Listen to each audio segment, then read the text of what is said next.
Hai semuanya, selamat datang kembali di channel ini. Hari ini kita akan membahas topik yang sering dibicarakan di ruang rapat, tapi jarang dibahas secara terbuka, success fee dalam tender proyek. Mari kita bahas apa itu success fee, dilema etika yang ditimbulkannya, dan bagaimana success fee membentuk praktik bisnis saat ini. Pertama, apa sebenarnya success fee itu? Sederhananya, ini adalah pembayaran berbasis kinerja.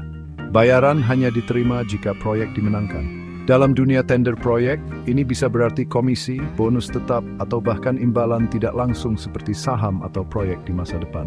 Tapi disinilah letak masalahnya. Legalitas success fee bisa menjadi area abu-abu. Di beberapa negara, success fee legal selama tertulis, transparan, dan tidak terkait dengan suap atau korupsi. Sayangnya, tidak semua success fee dilakukan dengan jujur.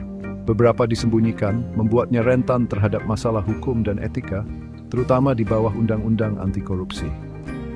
Jadi mari kita bicara tentang etika.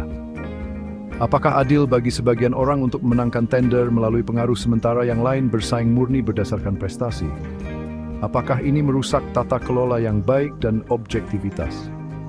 Ini adalah pertanyaan yang sulit, dan dalam banyak kasus, success fee menambah biaya tak terlihat untuk proyek, yang pada akhirnya dapat merugikan keuangan publik atau anggaran pemilik proyek. Bayangkan, seperti membangun jembatan di Jakarta, biayanya jadi lebih mahal karena ada success fee yang tersembunyi.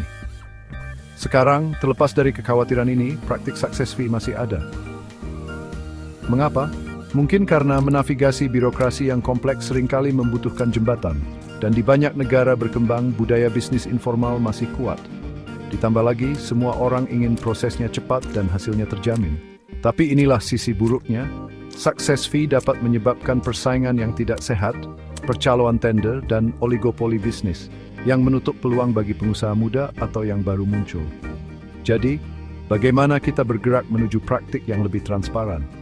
Ini bukan hanya tentang melarang success fee, ini tentang mengubah budaya bisnis.